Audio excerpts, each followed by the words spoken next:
Bismillahirrahmanirrahim.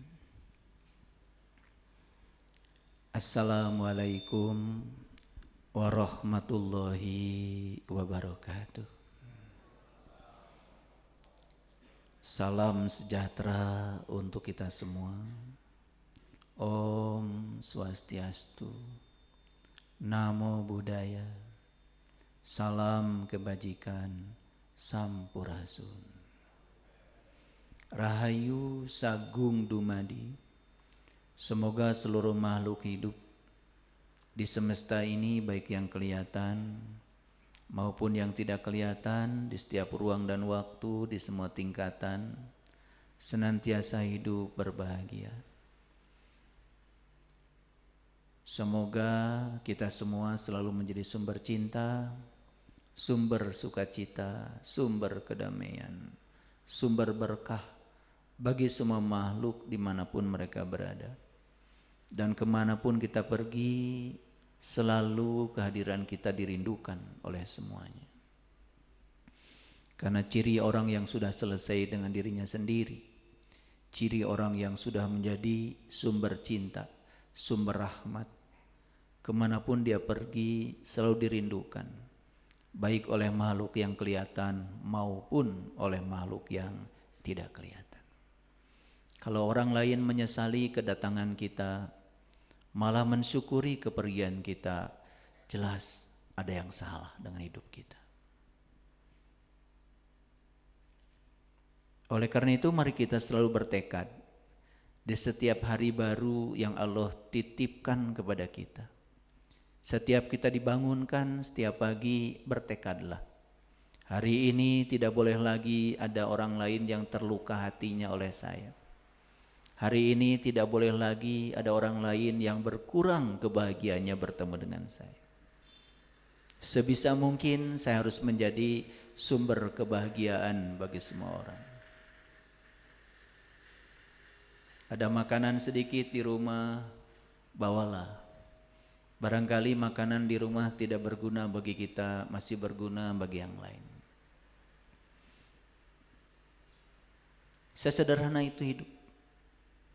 Namun kita sering mengabaikan semua hal sederhana itu karena kita terobsesi oleh ilusi-ilusi pikiran kita sendiri.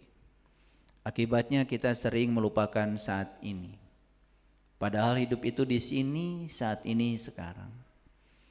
Hidup itu adalah menjalani kehidupan.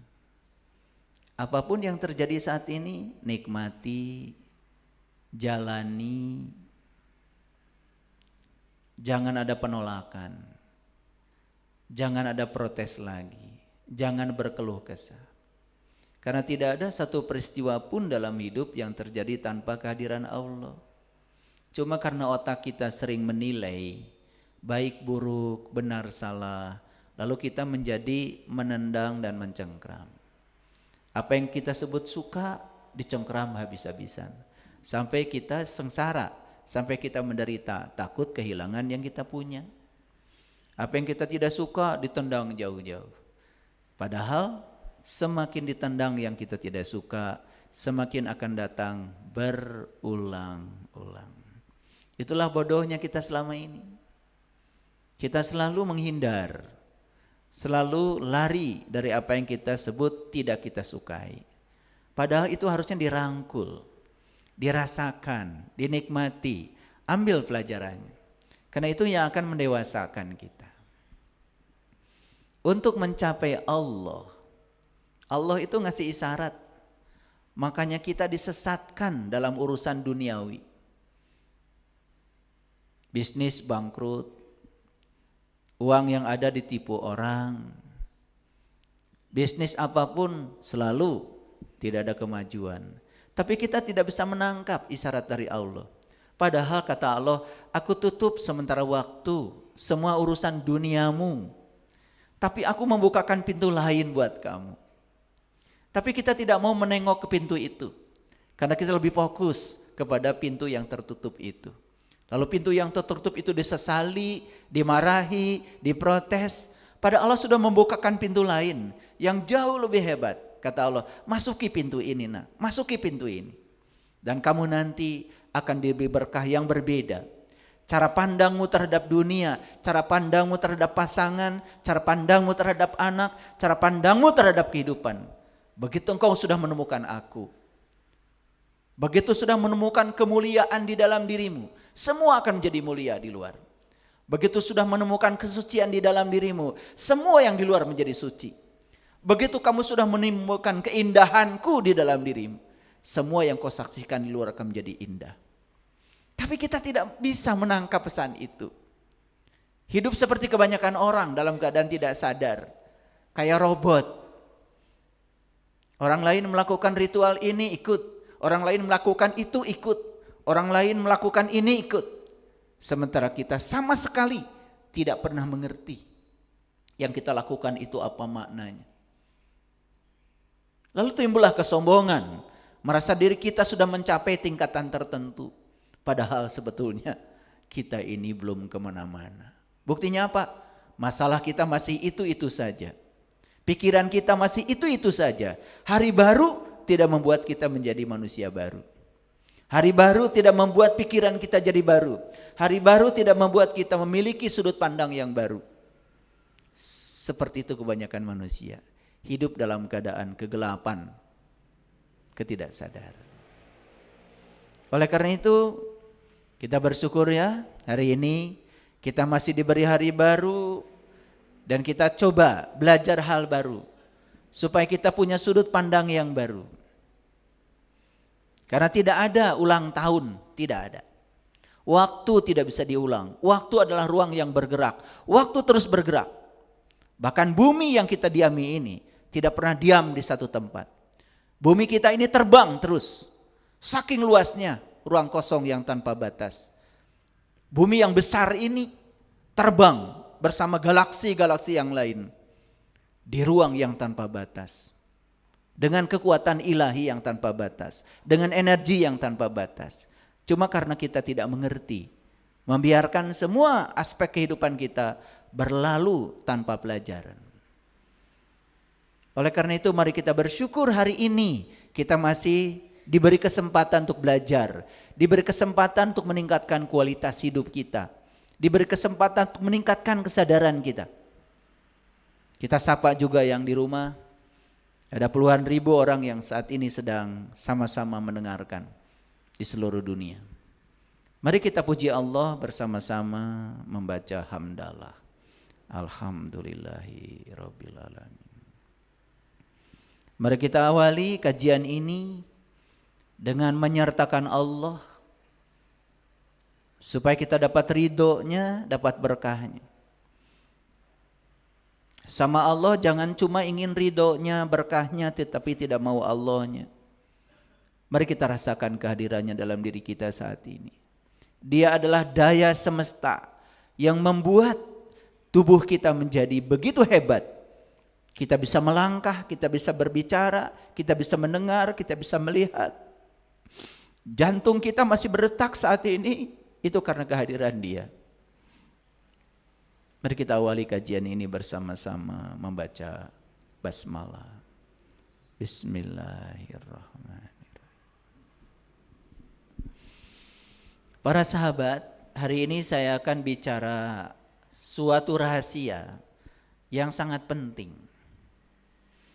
Dan rahasia ini saya bagikan, semoga yang mendengar ini adalah orang-orang yang berhak untuk menerima rahasia ini. Orang-orang yang belum siap mendengar ini sebaiknya jangan diteruskan mendengar. Ini adalah ilmu untuk orang dewasa.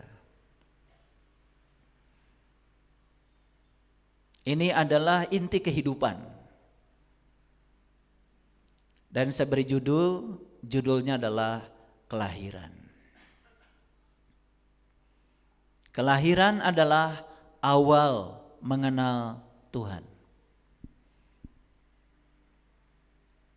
Mari kita lihat dulu fakta-fakta dalam hidup kita. Sekarang ini kita sedang, terutama umat Islam, sedang disibukkan dengan hari besar Islam, yaitu memperingati hari lahir Nabi Muhammad Rasulullah Shallallahu Alaihi Wasallam yang disebut dengan Maulid. Di mana-mana orang menyelenggarakan pengajian, bukan pengajian kecil-kecil, pakai panggung, pakai speaker, sehingga siarnya itu kelihatan. Bagus apa tidak itu? Bagus. Tetapi ada satu pertanyaan besar bagi kita. Apa kita mau terus-menerus memperingati, menjadi pengamat? Lalu kapan kita mau jadi pelaku?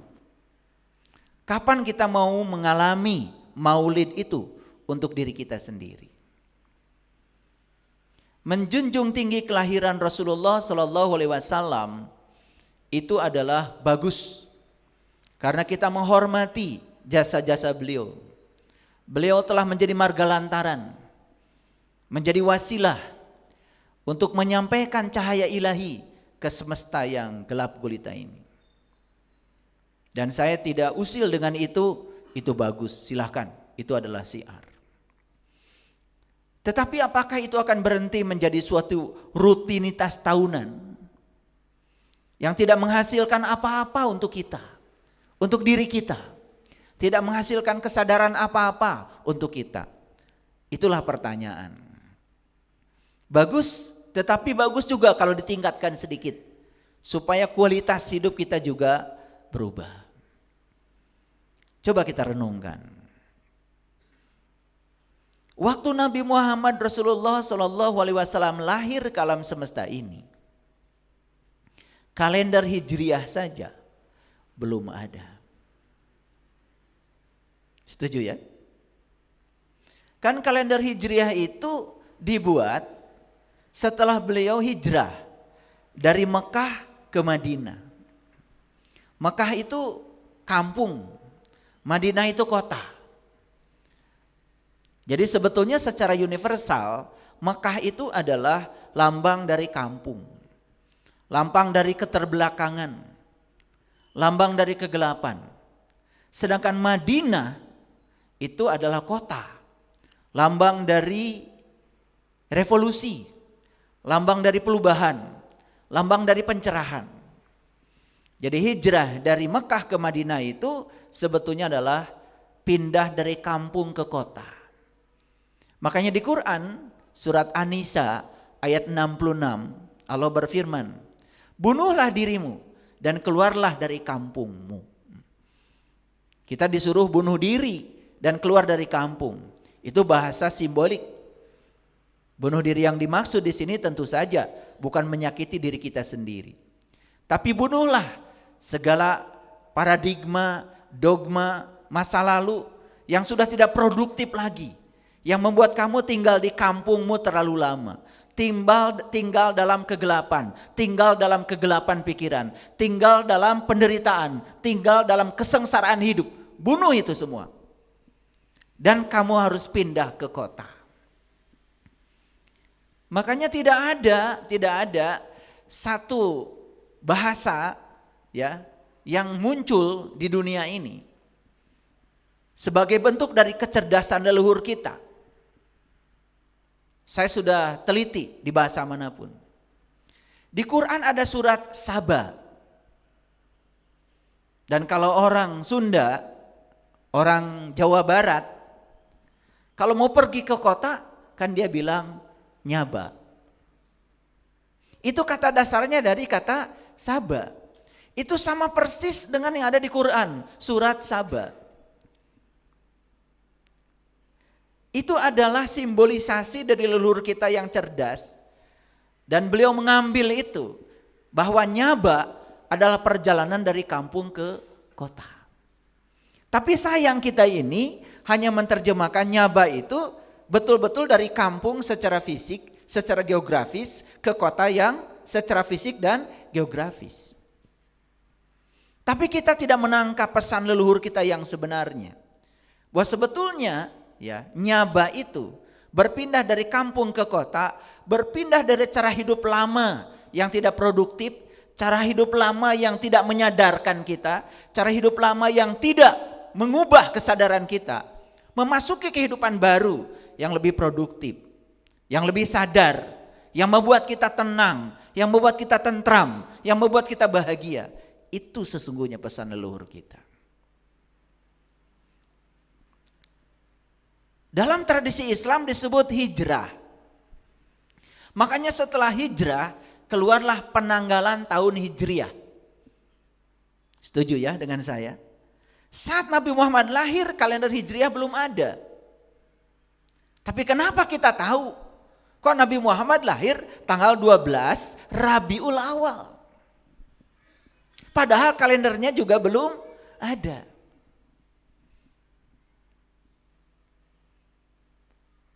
Ini fakta. Saya sebagai saintis bicara selalu dengan data. Saya tidak mau ngarang-ngarang. Karena kalau ngarang-ngarang nanti akan jadi debatable. Paham sampai sini? Oke. Jadi kalau begitu, apakah kelahiran yang kita peringati itu sekedar kelahiran tubuh? Ada pesan lain dari beliau. Ada pesan yang lebih tinggi dari sekedar itu. Saya pastikan sekelas Nabi Muhammad Rasul tidak mungkin menyampaikan sesuatu kepada kita hanya sebatas kulit luarnya saja. Ada lapisan terdalamnya yang harus kita ungkap.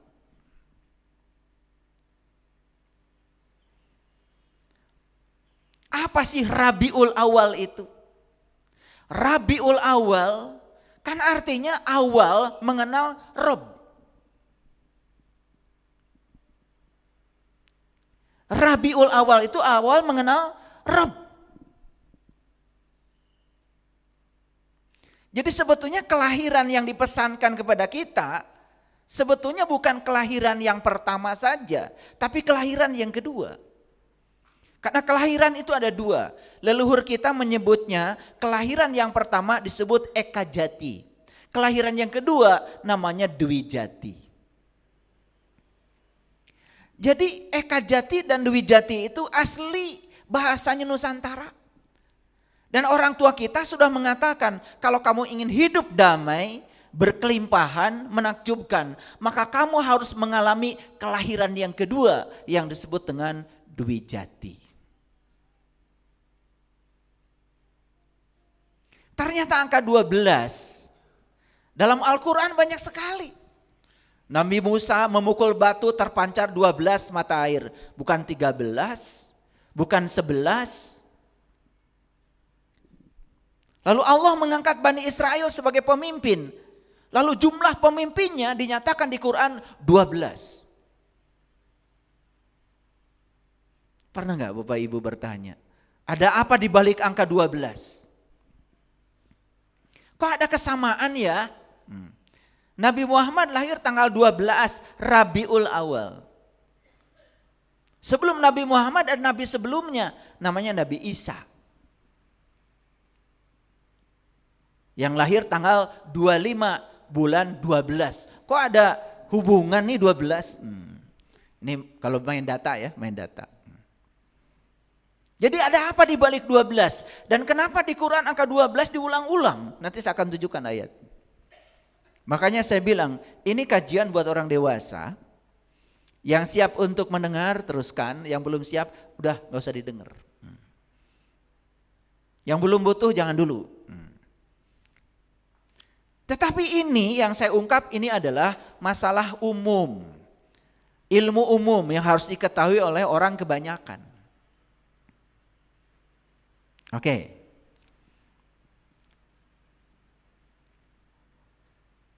Jadi kelahiran itu adalah awal mengenal Tuhan. Jadi yang dibicarakan di sini bukan sekedar kelahiran fisik, tapi kelahiran ruhaniah kita. Coba, pasti ya, setiap tahun Bapak Ibu memperingati hari ulang tahun. Betul?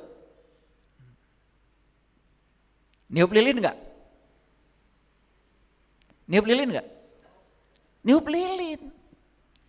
Nah saya juga kagum tuh sama orang yang pertama kali merayakan ulang tahun niup lilin, kagum saya. Walaupun saat itu saya juga belum tahu pesannya apa.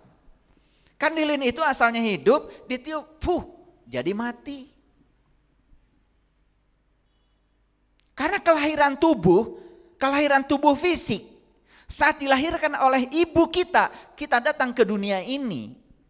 Sebetulnya kita ini dari alam terang memasuki alam kegelapan. Makanya lilin yang asalnya hidup ditiup.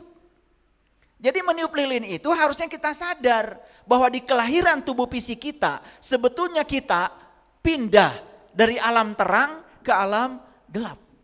Ini yang baru kelahiran pertama di ulang tahunkannya itu baru ada di alam gelap. Karena di Quran Allah bertanya kepada jiwa kita masing-masing. Pertanyaan Allah jelas. Diabadikan dalam Quran surat Al-A'raf ayat 172. Pertanyaan Allah kan begini. Alastu birabbikum? Apakah aku ini Tuhanmu? Dan semua jiwa-jiwa saat itu di hadapan Allah mengatakan, qalu bala syahidna. Ya, aku menyaksikan. Semua jiwa-jiwa itu pernah bersaksi kepada dia. Tetapi masalahnya, begitu kita lahir ke alam dunia ini, apa yang pernah kita saksikan, semua lupa. Sampai sekarang. Bahkan ketika sholat, bingung mana yang harus kita ingat. Lupa semuanya. Akibatnya ketika sholat, pikiran kita jalan-jalan kemana-mana, gak karu-karuan. Akhirnya sholat itu membuat kita tersesat. Tersesat di pikiran kita sendiri. Tersesat di pikiran kita sendiri. Sampai ada yang lupa bacaannya. Sampai ada yang lupa rakaatnya. Itu kan tersesat di pikiran kita sendiri. Saking asiknya kita jalan-jalan. Begitu Allahu Akbar, bray. Jadi Allahu Akbar. Tapi kita tidak pernah mau jujur pada diri sendiri. Kenapa ya? Kan saya dulu mengenal Tuhan. Tapi sekarang kok saya lupa pada yang saya kenal. Pernah ada pertanyaan itu? Gak pernah ya? Hebat Bapak Ibu itu. Kok saya bertanya ya? Bertanya pada diri saya. Makanya saya paham di kelahiran tubuh fisik kita pindah dari terang kepada gelap. Karena aslinya kita semua ini adalah makhluk cahaya. Makhluk cahaya yang ditiupkan ke dalam tubuh ini. Karena kita disuruh bekerja, berkarya, ikut mempercantik dunia yang sudah cantik ini. Maka sebaik-baiknya manusia kata Nabi yang bermanfaat hidup di dunianya. Yang mencipta, yang berkarya itu sebaik-baiknya manusia. Dan selama ini kalau kita melihat orang berkarya, membuat karya, kan oleh kita malah disebut, wah itu duniawi. Kan kita menganggap yang soleh itu yang sebaliknya. Aneh.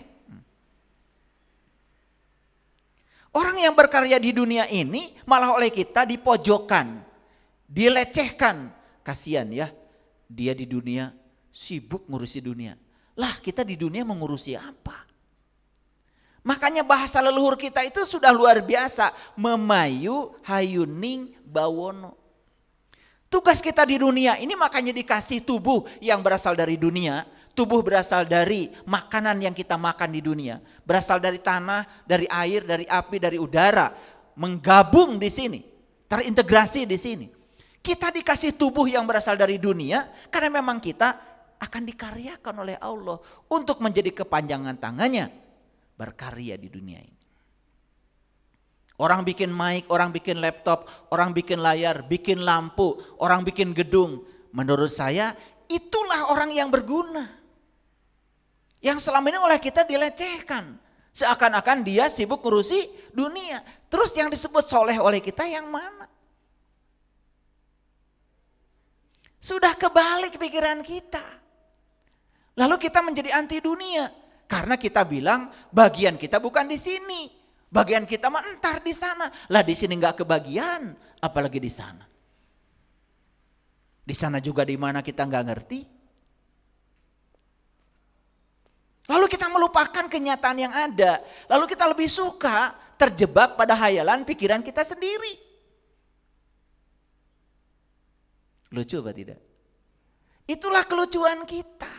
Karena kita hidup dalam keadaan tidak sadar. Paham sampai sini? Oke. Jadi ada dua kelahiran.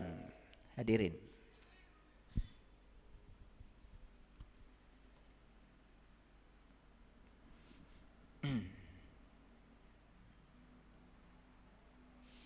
Ada dua kelahiran. Satu, kelahiran tubuh fisik ini. Siapa yang melahirkannya? Yang melahirkannya adalah ayah ibu kita. Nah, ayah dan ibu itu disebut satu orang tua. Satu paket itu orang tua. Jangan dihitung dua. Dihitungnya satu. Karena kalau ayah saja, ibu saja, itu baru setengah. Kita akan terlahir karena ayah dan ibu kita berpelukan. Kalau tidak berpelukan, gak jadi. Paham sampai sini? Jadi ada dua orang tua yang harus kita hormati. Satu orang tua yang menjemput kita dari langit ke bumi. Itu adalah satu paket, namanya ayah dan ibu. Ayah setengah, ibu setengah, itu baru satu itu. Nah, orang tua kedua siapa? Orang tua kedua itu yang membantu proses kelahiran rohania kita. Yang mengantarkan kita dari bumi ke langit lagi. Sehingga kita sadar bahwa kita adalah makhluk langit.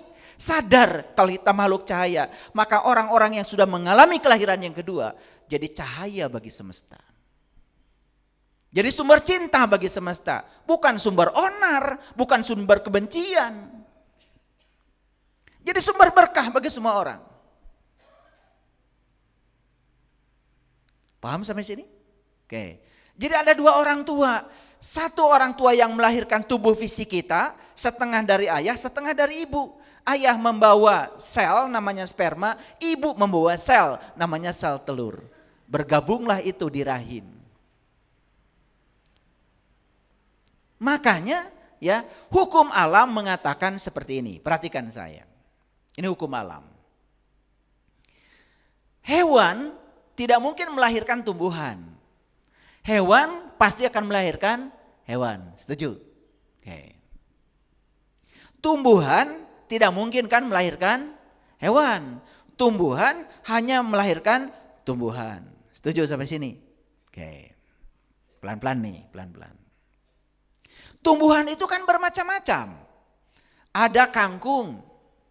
Kangkung, ibu bapaknya kangkung pasti akan melahirkan anak, namanya kangkung.